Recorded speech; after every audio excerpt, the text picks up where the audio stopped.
Hyderabad Ravindra Bharati May Day వేడుకల్లో కేసీఆర్పై CM Revanth Reddy తీవ్ర విమర్శలు చేశారు. 10 ఏళ్లలో తెలంగాణను అప్పుల పాలు చేశారని దుయ్యబట్టారు. రాష్ట్రాన్ని ఎలా నడపాలో చెప్పాలని ప్రశ్నించారు. ఆర్థిక ఇబ్బందులు ఉన్నా సంక్షేమ పథకాలు అమలు చేస్తున్నామన్నారు. ఇన్ని తప్పులు చేసి మళ్లీ తనకు అవకాశం కావాలని కేసీఆర్ అంటున్నారని మండిపడ్డారు. 60 ఏళ్లలో 72,000 కోట్లు అప్పు చేస్తే కేసీఆర్ 10 ఏళ్లలో 7 లక్షల కోట్లు అప్పులు చేశారని విమర్శించారు. ప్రతి నెలా 10,000 కోట్లు అప్పులకే కడుతున్నామన్నారు. కపట నాటక సూత్రధారి కేసీఆర్ అని సీఎం ఫైర్ అయ్యారు. విషయం నింపుకుని మళ్లీ ప్రజల్లోకి వస్తున్నారని తీవ్ర స్థాయిలో మండిపడ్డారు. అధికారాన్ని అప్పచెప్పితే నెలకు 10,000 కోట్ల రూపాయల చొప్పున 6 లక్షల కోట్ల రూపాయలు ఆయన గారు చేసిన అప్పులకు తప్పులకు ఈరోజు నేను పాయమాలు కట్టాల్సి వస్తుంది. ఆయన అంటుండు రేవంత్ రెడ్డి వస్తేనే అప్పులు చేసిండు, రేవంత్ రెడ్డి వస్తేనే అప్పులు చేసిండు. ఆయన 1,52,000 కోట్లే అప్పు చేసిండని చెప్పిండు. కాదు, 1,58,000 కోట్ల రూపాయలు అప్పు చేసిండు మీ ముఖ్యమంత్రి. కానీ ఆ 1,52,000 కోట్ల 58,000 కోట్ల రూపాయలలో 1,52,000 కోట్ల రూపాయలు 15 నెలల ఆయన చేసిన అప్పులకు అసలు మిత్తి నేను కట్టాల్సి వచ్చింది. ఇంకెట్లా నడపాలనో రాష్ట్ర ప్రభుత్వాన్ని మీరు చెప్పండి. ఇవాళ ఏ పథకం ఆగలే, రైతు భరోసా ఆగలేదు, రైతు రుణమాఫీ ఆగలేదు, షాదీ ముబారక్ ఆగలేదు, కళ్యాణ లక్ష్మి ఆగలేదు. మా ఆడబిడ్డలకు అదనంగా ఉచిత ఆర్టీసీ బస్సు ఇచ్చే 5,000 కోట్ల రూపాయలు ఖర్చు పెట్టినాం. ఇవాళ దొడ్డు బియ్యం ఇస్తే మిల్లర్లు కొంతమంది దళారులు దోసుకుంటుంటే ఇవాళ ప్రతి పేదవాడికి ప్రతి మనిషికి 3,10,00,000 మందికి సన్న బియ్యం ప్రతి మనిషికి 6 కిలోల చొప్పున 3 కోట్ల మందికి ఇవాళ సన్న బియ్యం ఇస్తున్నాం. ఆ పేదోళ్ళ ఇళ్లలో ఏ సన్న బియ్యం అయితే మేము ఇచ్చినామో నేను, మా మంత్రులు, మా ఎమ్మెల్యేలు, మా నాయకులందరూ వాళ్ళ ఇళ్లలో పోయి ఆ సన్న బియ్యం అన్నం తినొస్తున్నాం. ఇవాళ సన్న బియ్యం పథకాన్ని మేము అమలు చేసినాం.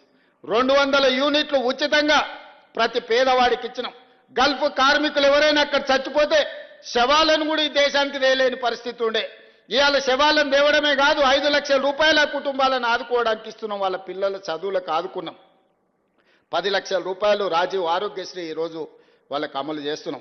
గిగ్ వర్కర్లు ఎక్కడైనా చచ్చిపోతే ఏదైనా ప్రమాదం జరిగితే 5 లక్షల రూపాయలు ఈరోజు వాళ్ళని ఆదుకోవడానికి వాళ్ళకు ప్రమాద బీమా పథకాన్ని కూడా ఇవాళ గిగ్ వర్కర్ల కోసం తీసుకొచ్చి పెట్టినాం.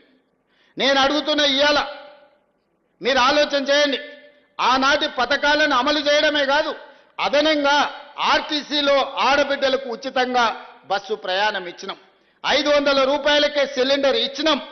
ఈరోజు సన్న బియ్యం పథకాన్ని అమలు చేసినాం. ఇట్లా చెప్పుకుంటూ పోతే ప్రతి పథకాన్ని ఈరోజు రాష్ట్ర ప్రభుత్వం అమలు చేసింది.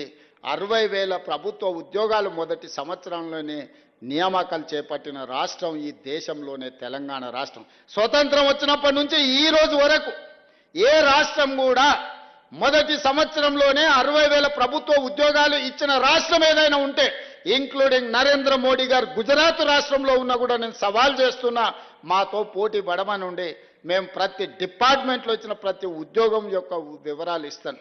60,000 ఉద్యోగాలు ప్రభుత్వంలో నియామకాలు చేపట్టి మేము ఈరోజు నిరుద్యోగ యువకుల పట్ల ఒక సానుభూతితో మా ప్రభుత్వం ముందుకు వెళ్తుంది. ఇన్ని చేసినా ఇవి సరిపోతాయంటే సరిపోవు. నాకు తెలుసు ఇంకా సమస్యలు ఉన్నారు, బాధలు ఉన్నారు, కార్మికుల కష్టాలు ఉన్నాయి. ఇవన్నిటిని కూడా తీరవాలంటే కొంత సమయం కావాలి. విధ్వంసం జరిగింది, ఆర్థిక నేరగాళ్ళలాగా ఆర్థిక ఉగ్రవాదం జరిగింది. ఈ దేశంలో ఈ రాష్ట్రంలో పేదవాడు మరింత పేదవాడైంది. కానీ ఆయన గారి కుటుంబానికి టీవీలు వచ్చినాయి, పేపర్లు వచ్చినాయి, ఫామ్ హౌజులు వచ్చినాయి, వ్యాపారాలు వచ్చినాయి, 1,000 కోట్ల రూపాయల ఆదాయం వచ్చింది.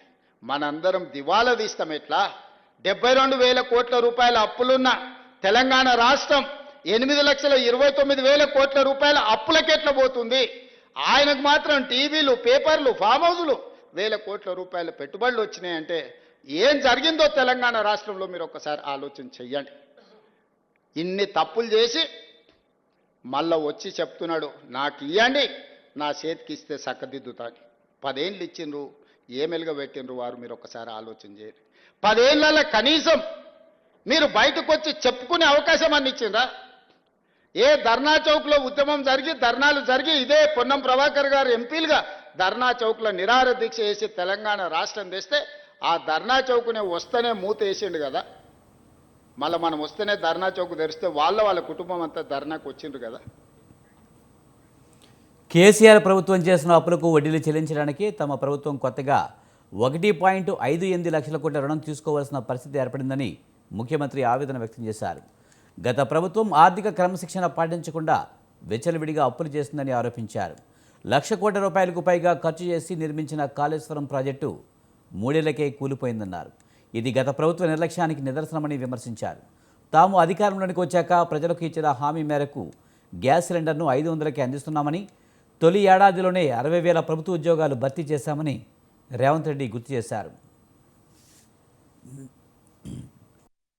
సంవత్సరాలు 16 మంది ముఖ్యమంత్రులు 72,000 కోట్ల రూపాయలు అప్పు చేస్తే ఒక వ్యక్తి, ఒక పార్టీ, ఒక కుటుంబం 10 సంవత్సరాలలో 7 లక్షల కోట్ల రూపాయలు అప్పు చేసింది. పోనీ 7 లక్షల కోట్ల రూపాయల అప్పుతోనే ఎక్కడైనా ఏదైనా అభివృద్ధి జరిగిందా మీరు ఆలోచన చేయండి. మీ కార్మికులకు ఏదైనా మేలు జరిగిందా? చనిపోయిన కార్మికుల పట్ల మానవత్వంతో ఎప్పుడైనా ఆలోచన చేసిండ్రా? ఆర్టీసీ కార్మికులు ఆనాడు ధర్నా చేసి ఆనాడు మీరు ఉద్యమం చేస్తే 50 మంది కార్మికులను పొట్టన పెట్టుకున్నారు, కానీ మీతోని మాట్లాడలేదు. మరి మేము వచ్చిన తర్వాత ఈరోజు ఆర్టీసీని గాడిలో పెట్టి ఈరోజు లాభాల వైపు నడిపించే ప్రయత్నం చేస్తున్నాం. ఆర్టీసీ కార్మికులకు నేను విజ్ఞప్తి చేస్తున్నా, మళ్ళీ సమ్మె అని చర్చలు చేస్తున్నారు. దయచేసి ఈ సంస్థ మీది. ఈ సంస్థను ఏ మాత్రం పట్టింపులకో రాజకీయ నేపథ్యంలో ఎవరైనా ప్రోత్సహిస్తే, మనం ఏదైనా ఒక నిర్ణయం తప్పుగా చేస్తే మొత్తం సంస్థనే దెబ్బతినే పరిస్థితి ఈరోజు ఉంది. అదే కాదు, ఇవాళ మీరు ఆలోచన చేయండి, 7 లక్షల పైచిలకు కోట్ల రూపాయల అప్పులు రాష్ట్ర ప్రభుత్వం మీద ఉన్నాయి. ఆయన 50,000 కోట్ల రూపాయల కాంట్రాక్టర్ల బిల్లులు పెండింగ్ పెట్టాడు. బొగ్గు సరఫరా చేసిన సింగరేణికి 20,000 కోట్ల రూపాయలు పెండింగ్ పెట్టాడు. అదేవిధంగా వ్యవసాయానికి ఉచిత విద్యుత్తు అందించిన విద్యుత్తు శాఖకు దాదాపుగా 25-30,000 కోట్ల రూపాయలు పెండింగ్ పెట్టాడు. ఇట్లా ఇంకొక 1,29,000 కోట్ల రూపాయలు వివిధ సంస్థలకు బకాయిలు పెట్టిండు. చంద్రశేఖరరావు గారు డిసెంబర్ 7, 2023 నాడు మాకు అధికారం అప్పజెప్పినప్పుడు 8,29,000 కోట్ల రూపాయల అప్పులు మా చేతికి అందించిండు. ఇందులో 7,11,000 కోట్ల రూపాయలు వివిధ బ్యాంకులల్లా వివిధ సంస్థలల్లా ప్రభుత్వం పూచీకత్తు పెట్టి అప్పులు తెస్తే, మిగతావి వివిధ సంస్థలలో ఉద్దెర పెట్టిండు.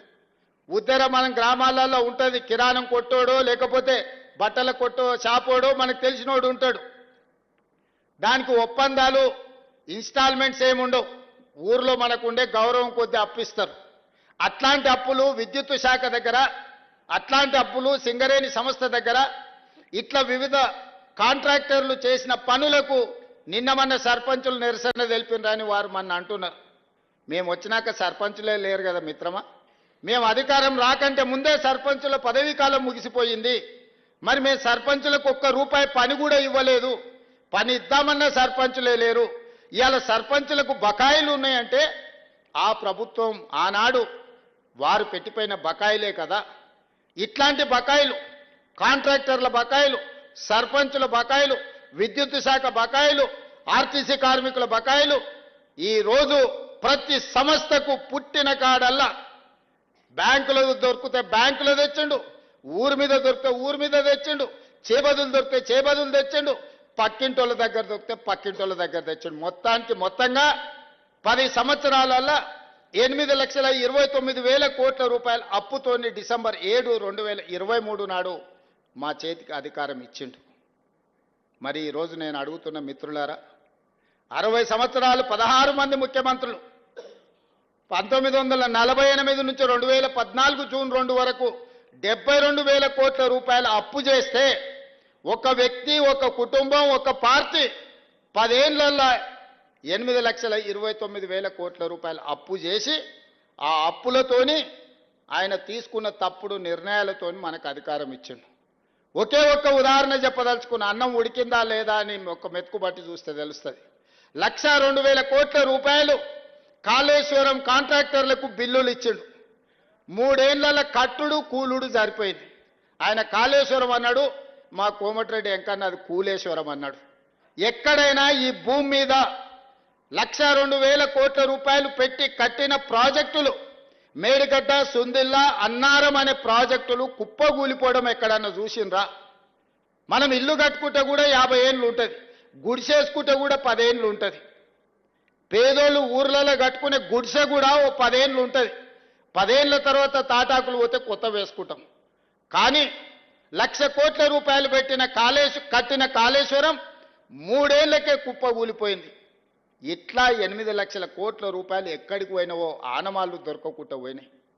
ఈ పరిస్థితుల్లో కష్టపడి రూపాయి జమ చేసి ఇవాళ ప్రతి నెల నేను 15 నెలల ప్రభుత్వాన్ని నడిపిన దాంట్లో 1,58,000 కోట్ల రూపాయలు అప్పు చేస్తే 1,52,000 కోట్ల రూపాయలు ఆయన చేసిన అప్పులకు అసలుకు మిత్తికి కట్టాల్సి వచ్చింది.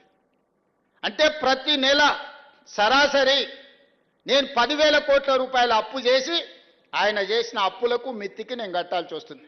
ఒక్క రూపాయి కూడా ఈ కార్మికుల కోసమో, ఈ విద్యార్థుల కోసమో, ఈ నిరుద్యోగ యువకుల కోసమో, ఈ రాష్ట్రంలో ఉన్న రైతుల కోసమో తెచ్చిన అప్పుల నుంచి ఒక్క రూపాయి కూడా ఖర్చు పెట్టలేని పరిస్థితి ఉన్నది. 60 సంవత్సరాలు 16 మంది ముఖ్యమంత్రులు 72,000 కోట్ల రూపాయలు అప్పు చేస్తే